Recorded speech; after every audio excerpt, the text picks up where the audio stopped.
Мұңайма. Аид әл-Қарни.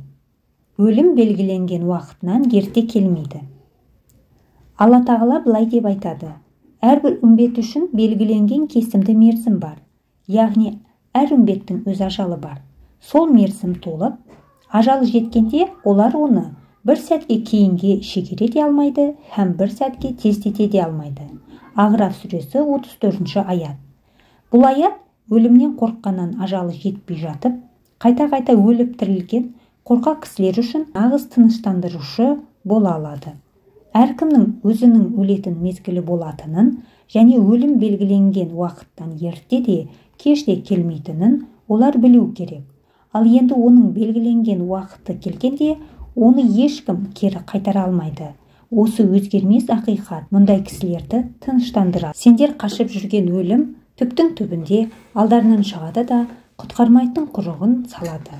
Содан кейін ғайыпты да жарияны да, яғни сезім мүшелерімен сезіп білу мүмкін болмаған тылсым әлемді де, сезілетін жария әлемді де толық білетін Алланың құзырына қайтарыласыңдар. Сонда ол сендерді дүниеде не істеп, не қойғандарыңнан толық хабардар етеді, һәм жауапқа тартады. Жұма сүресі 8 аят. Қай жерде болсаңдар да, тіпті ең берік қамалдардың ішінде болсаңдар да, немесе көктегі жұлдыздарға барып паналасаңдар да, өлім сендерге жетеді. Ниса сүресі 78 аят. Аллаға тәуекел етіп, оған бүкіл күшімен ұмытылудың орнына дүниеге байланып қалу, бұл өзіңді бақытсыз қылудың бір жолы екенін біл. Нәтижеде, ол басына күн түскенде, Алладан басқа өзіне қол ұшын беретін бірде-бір қауым таба алмады, әрі өзінің де амалы құрыды. Яғни байлығы мен әулетін былай қойғанда, өзінің де қолынан түк келмеді. Кахф сүресі 43 аят. Белгілі ғалым Захабидің Сияру ғаламин нубала, кемеңгер кісілердің өмірбаяны атты 23 томнан тұратын кітабы бар. Бұл еңбектен 2 тұжырым шығарса болады. Кімде-кім Алланың еркіне мойын сұнып, одан ғана үміт етудің орнына мал мүлкіне, балаларына, билігіне және басқа дүние жақсылықтарына байланса, оны Алла неге байланған болса, сонысымен қалдырып қояды. Бұлар оның бақытсыздығының және азап шегуінің себепшісі болып қалады. Әзәзіл шайтандар оларды Аллаға жеткізетін хақ жолдан тайдырды. Олар соған қарамастан өздерін тура жолдамыз деп есептейді. Зухруф сүресі 37 аят. Өкінішке орай, мұндай кісілер өте көп. Кім Аллаға тәуекел етіп, оның ризалығы үшін еңбектенсе, оған жақындауға ұмытылса, ата тегіне қарамастан, биліксіз және байлықсыз-ақ оның дәрежесін Алла өзі көтереді. Перғауын мен Қарынбай байлық биліктің иелері болған, ал енді Біләл мен Салман фарисилер кедей болған, және бабаларының тектілігімен де өзгешеленген емес. Бірақ бұлардың арасында жер мен көктей айырмашылықтар бар. Алла күпірлік еткендердің жалған дағуасын қор қылды, яғни олардың жалған сенімі мен сөздерін және соған негізделген бүкіл істерін түкке тұрғысыз етті. Ал Алланың хақ сөзі мен хақ діні болса, қашанда асқақ әрі ұлы болып қала бермек. Алла азиз, бәрінен үстем әрі ұлы, хаким, әр ісі мен әрбір үкімінде талай хикмет болған асқан даналық иесі. Тәубе сүресі 40 аят. Ескерту. Бірде Алла елшісінен саллаллаху алейхи уассалам, ең ауыр сынақтар қандай кісілерге келеді деп сұрағанда, ол пайғамбарларға, одан кейін кісілердің ең асылдарына келеді. Кісіге өзінің иманына сай сынақ беріледі. Егер оның иманы бекем болса, оған қосымша сынақтар беріледі. Ал енді оның иманы әлсіз болса, оған да соған сай сынақ беріледі. Сынақтар Алланың құлына, онда бір күнә қалмағанша келе береді, деп жауап берген. Иманды кісінің жағдайы қандай таңғаларлық. Оның әрбір жағдайы жақсылық, әрі бұл имандыдан басқа ешкімге берілген емес. Егер ол жақсылыққа кенелетін болса, ол Аллаға ризалық білдіреді. Және бұл ол үшін жақсылық болып қалады. Ал енді оған бәлеке сапат келсе, ол оған сабырлылық танытады. Және бұл да ол үшін жақсылық болып есептеледі. Әлбетте, Алла қайсы кісілерді сүйген болса, ол оларға сынақ береді, және кім оған ризалық білдіретін болса, ол Алланың ризалығына ие болады. Ал енді кім наразы болатын болса, ол Алланың наразылығына ұшырайды. Егер бүкіл ел жиналып, саған қандай да бір жақсылық жасағылары келсе, олар саған Алланың тағдырда белгіленгендей-ақ қана жақсылық жасай алады. Және егер олар бәрі жиналып саған жамандық жасағылары келсе, олар Алланың тағдырында белгіленгендей-ақ қана жамандық жасай алады. Өйткені тағдырдың қаламы жоғары көтеріліп, парақтардағы сиялар құрғап қалған. 3 мейрам. Иманды кісінің өмірінде мейрам деп айтуға лайықты күндер бар. Кісі өзінің діни парыздарын бар ынтасымен орындап, һәм Алланың үкімдеріне қарсы шықпаған күн. Уа иман келтіргендер, Алла елшісі сендерді өздеріне мәңгілік өмір сыйлайтын иманға шақырғанда, Алланың және елшісінің шақыруын қабыл алыңдар. Әнфәл сүресі 24 аят. Кісі жаратқанға тәубе келтіріп, кешірім сұрап, күнә істерден бас тартып, және жасаған күнәлары үшін өкініп, ақ жолға түскен күн. Сонда олар Алланың құлдарының шынайы тәубесін һәм шын көңілмен берген зекет садақаларын қабыл алатынын, және Алланың шынымен тәуап, яғни құлдарының тәубесін қабыл етіп қана қоймай, оларды шынайы тәубелері үшін мол сауапқа бөлеуші һәм рахим, тәубе етіп, өзіне бір жолата бет бұрған момын құлдарына ерекше мейірімді екенін білмей ме? Тәубе сүресі 104 аят. Кісі жақсы амалдарын қамдап алып, иесімен кездесетінін және игілікке жететінін білген күн. Жаратушымен кім жолыққысы келсе, ол да онымен жолыққысы келеді. Хадистен. Алла тағала орнын толтырып береді. Алла тағала пендеден несін алса да, ол оның орнын одан жақсы нәрсемен толықтап, толтырып береді. Бұл жаратқанның әдеті. Ой бар болғырлар. Біле білсеңдер, Алланың иман келтіріп, игі істер істегендерге берер сауабы Қарунның дәулетінен әлде қайда қайырлы. Бірақ оған бәле жалаға, нәпсі мен шайтанның азғыруына қарсы һәм хақ тағалаға құлшылық етуде табандылық таныта білген сабырлы жандардан өзге ешкім қол жеткізе алмайды. Қассас сүресі 80 аят. Алла елшісі саллаллаху алейхи уассалам былай деген: Алла тағала иманды пенделер үшін сыйлығын пейіште ғана, мен оның жақындарынан ең жақсы көргенін алып қойсам да, ол Алланың сыйлығынан үміт етіп, жоғалтуын мойынсұнушылықпен өткізеді, деді. Алла елшісі саллаллаху алейхи уассалам тағы да былай дейді: әлбетте, Алла тағала, егер мен құлымды екі сүйген жақыннан айырған болсам, ол сабырлылық танытып оны көрсетсе, онда мен оның орнын толтыру үшін пейішті берем, деп айтқан. Сондықтан бір нәрселерінен айырылсаңдар, азап тартып қайғыға батпаңдар.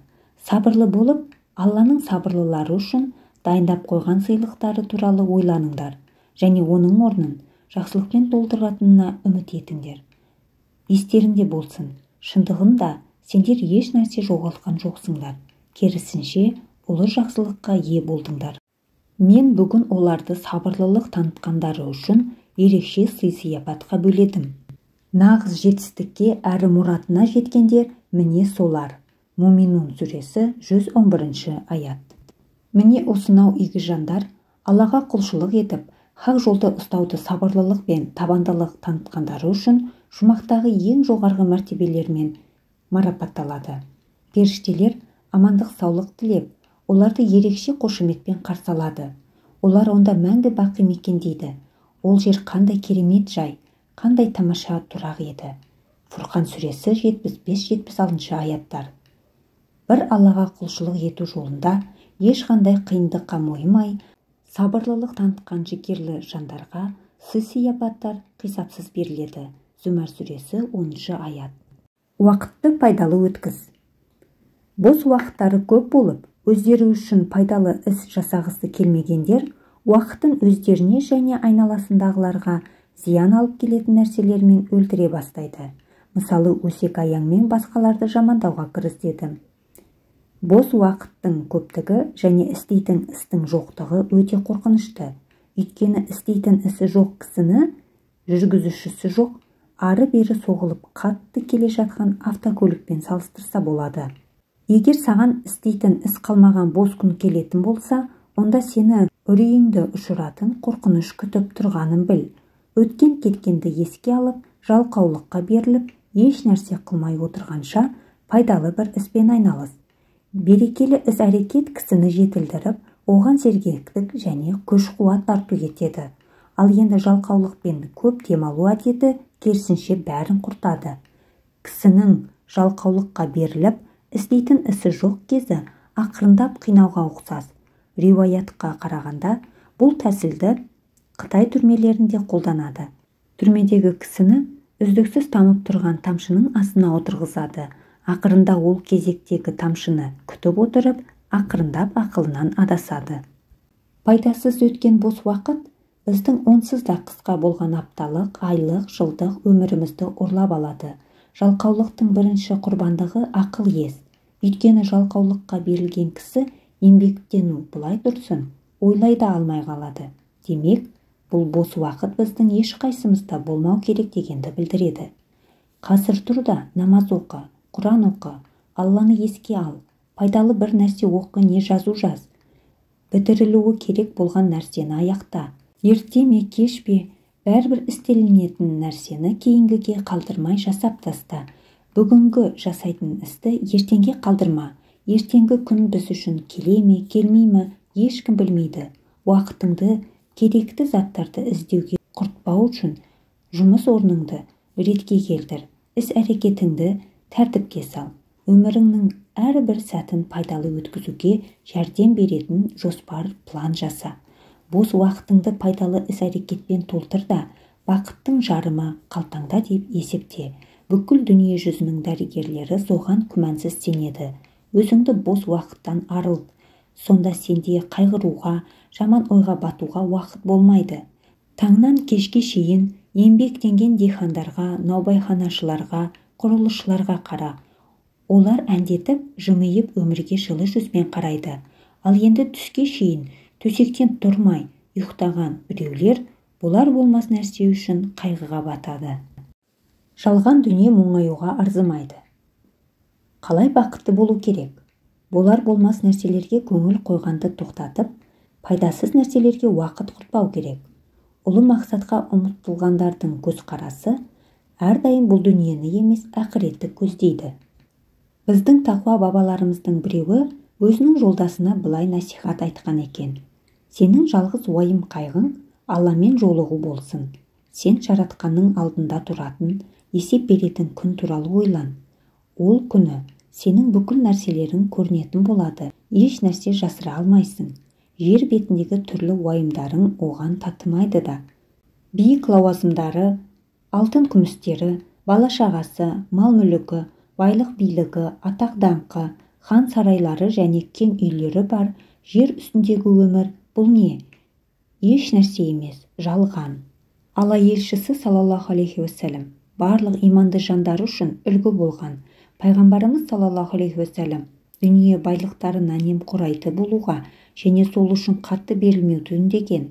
Ол мағыналы нәрселер туралы, жанды құтқару және оның ақыреттегі үлесі туралы ойлануды үйреткен. Абдулла ибн Масхуд радиаллаху анху былай дейді. Бірде Алла елшісі саллаллаху алейхи уассалам шидің үстіне ұйықтап қалған екен. Ұйқыдан тұрғанда жағына шидің іздері түсіп қалыпты. Біз, уа Расулла, астыңызға бір нәрсе салып бермесек болмас беді? Десек, ол былай деп жауап берді. Бұл дүниенің маған қандай қызығы бар? Бұл дүниеде мен бақшаның көлеңкесінде біраз демалып, содан соң одан ары кете берген жолаушы сияқтымын. Алла елшісі саллаллаху алейхи уассалам тағы былай дейді. Бұл дүниеде қонақ адамдай, не болмаса жолда кетіп бара жатқан кісідей бол. Бұл оның бізге айтқан өнегелі өсиеттері. Жолаушы жолға шыққанда өте зәру нәрселерді ғана алады. Сол секілді иманды кісі де бұл дүниеден ақыретте игілікке жеткізетін нәрселерді ғана алады және мәңгілік мекені пейіште жоғарғы дәрежелерге көтерілуге тосқауыл болған нәрсенің бәрін тастайды. Бірде Омар радиаллаху анху қираған үйдің жанына тоқтайды. Ол өзіне ергендердің ол жерде тұруды жақтырмай жатқанын байқап, бұл сендер ұмытылған және жылап жүрген дүниелерің, деді. Омар радиаллаху анху қажылыққа бара жатып, демалуға тоқтаған кезде оған шатыр тікпейтін. Ол астына тулақ төсеп, бақтың көлеңкесін паналайтын. 200-ділер туралы Алла тағала былай деген: ал енді бір топ мұнафиқтар қара басының қамын жеп, Алла хақында жахилият дәуіріне тән шындыққа жанаспайтын небір ойлардың шырмауына түсті. Әл-Имран сүресі 154 аят. Бұл кісілер қара басының қамын және нәпсілерінің қалауын қандыруды ғана ойлаған. Оларда биік мақсаттар мен қасиетті мұраттар болған емес. Сахабалар Алла елшісіне саллаллаху алейхи уассалам ағаштың түбінде тұрып, ризалық сертін беріп жатқанда, олармен бірге жүрген 200 адам өзінің жоғалған түйесін іздеп жүрген. Олар өлгенше соғысатындары туралы ант беріп жатқанын көріп, мен үшін сендердің анттарыңа қарағанда өзімнің түйемді тауып ал маңыздырақ, деген. Сонда Алла елшісі саллаллаху алейхи уассалам қызыл түйенің иесінен басқалардың бәрінің күнәсі кешірілді, деген. Байлықтан және бұл дүние өмірінен басқаға қарағысы келмеген, жеке өзі үшін ғана сары уайымға салынған 200-ді біреу соғысқа дайындалып жатқан иманды жолдастарына: мұндай ыстықта жорыққа шықпай-ақ қойыңдар, деді. Алла тағала болса оларға: тозақ оты әлде қайда ыстық деді. Тәубе сүресі 81 аят. Бұл ұсақ кісілердің түкке тұрғысыз проблемалары. Ал енді мейірімді сахабалар болса, Алланың мейіріміне және оның ризалығын табуға ұмытылған. Басқаларды байлықтары, бала-шағасы, мәңгілік өмір туралы ойлардан қалдырып қойған. Біз мал дүниеміздің, отбасымыздың қамымен жүрдік, деген олар. Фатх сүресі 11 аят. Немқұрайдылық. Немқұрайдылығымыз өте ауыр індет. Көбінесе екі дүниедегі бақытсыздығымыздың себепшісі дәл осы нәрсе болып қалады. Біз өлім туралы, оның кенеттен келетіні туралы ойлағымыз да келмейді. Біз бұл жалғандағы өміріміз мүлдем бітпестей, жасайтын нәрселердің бәріне үлгеретіндей, асығудың керегі жоқтай болып өмір сүреміз. Бұл ақылсыз, жеңіл ойлылардың ісі. Ал енді біз уақытты пайдасыз өткізудің орнына әрбір күні, әрбір сағатты пайдалы, мағыналы өткізуге әрекет жасайтын болсақ, бұл бізге екі дүниеде де бақытты болуға жәрдем бермек. Атақты тәпсір ғалымы Әл-Құртуби былай деп айтқан: ей адам, өзің жинаған және ауыр күндерде пайдасы тиеді деп қамдап қойған байлықтарың қане? Міне, енді өлім келді. Сенің қолыңда еш нәрсе қалған жоқ. Байлық пен атағыңның орнына кедейлік пен қор болу ғана қалды. Уа, өз күнәларыңның құрбаны болған, үйреніп қалған орнынан, отбасының ортасынан айырылған байқұс. Қазір енді өзіңді қалай сезініп жатырсың? Тура түзу жолдан таюға саған не кедергі жасады? Алыс сапарға, ауыр мезгілдерге азық қамдаудан бас тартуға сені кім мәжбүрледі? Сен не, алдыңда тым ауыр, өте қорқынышты болатын, сөйлеген сөздерің өзіңе жәрдем бере алмайтын және ұлы иеміздің алдында қолдарыңның, аяқтарыңның, дене мүшелерінің жасаған істері, тіліңнің сөйлегендері саған қарсы куәлік беретін күн күтіп тұрғанын білген жоқ па едің? Егер сені Алла өзі мейірімділік қылып кешіретін болса, пейіш сенің аяқ астында. Ал енді оның бетін аулақ қылсын, кешірмейтін болса, онда тозақ отына түсесің. Уа тозақ азаптары туралы ойланбаған немқұрайды жан. Енді қанша уақытқа дейін сол немқұрайдылықта және жеңіл-желпі ойлайтын боласың? Сен әлде бұл іс маңызды емес, соншалықты қорқынышты емес деп ойлайсың ба? Әлде бұл дүниеден кетер уақыт келгенде сенің атағың пайда береді деп ойлайсың ба? Әлде өзіңнің жасаған істерің азапқа салып жатқан сәтте сені байлығың құтқарады деп ойлайсың ба? Сен шалынып жығылғанда пұшайман болғаның қорғап қалады деп, не ел жиналған жерге келгенде саған айналаңдағылар жаны ашиды деп ойлайсың ба? Жоқ, Аллаға ант етем, сенің күткендерің орындалмайды. сен сөзсіз бәрін білесің. Сен өзіңе жеткілікті нәрселерге қанағаттанбай, тыйым салынған нәрселерге тоймай, ақыл-насихаттарға да көңіл бөлмей жатырсың. Сөзсіз болатын жазалар да сені ойлантып, тоқтауға мәжбүрлей алмай жатыр. Сен өзіңнің қалауларыңның құлы болуға көніп алғансың. Сен еш нәрсе көрмей, беталды кетіп бара жатырсың. Саған материалдық байлығыңды ғана көбейткен ұнайды, және алда не күтіп тұрғанын ойланбайсың. Уа немқұрайлықта ұйқысыраған, басы ауған жаққа кетіп бара жатқан байқұс. Бұл немқұрайдылық пен көңіл тоқтығы қай уақытқа дейін жалғасады? Сен әлде ертең дәл осы күйі қалып, есеп беру болмайды деп, немесе өлім пара алады деп ойлайсың ба? Не өлім алдымен әлсізге өзгеше мәміле жасайды деп ойлайсың ба? Жоқ, Алланың атымен ант берем, сені өлімнен байлығың да, бала-шағаң да қорғап қала алмайды. Кісіге жасаған жақсы істерінен басқа еш нәрсе пайда бермейді. Кім естіп, түсініп, болмысымен сезінсе, айтқандарын орындаса, өзінің нәпсі қалауларын тыйса, және тәубе келтіріп, кешірім сұрап, түзеліп, есін жинаса, істегеннің есебі бар екенін, оның барлық іс-әрекеттерін Алла Тағала көріп тұратынын түсінсе, онда ол нағыз жақсылықтың иесі. Ұйқыдан оян, жақсы амалдарды жина. Өзің күнәларға батып, лас істерді жасап тұрғанда, тақуа имандылардың ахуалын ойламай-ақ қой. Жалғыз қалғаныңда да Алла сені көріп тұратынын ұмытпа, және сені құрғақ қиялдарың, үміттерің алдап, сауапты іс жасаудан бас тартуға мәжбүрлеп қоймасын. Байлық, билік бар болса да қолыңда, бұл дүниеден өтер кезің кешікпес. Өмірің деген күннен түскен көлеңке, аялдамас күн батқанда кетер тез. Аддахақ былай дейді: кім өлімді көп еске алса, оған 3 нәрсе сыйлыққа беріледі.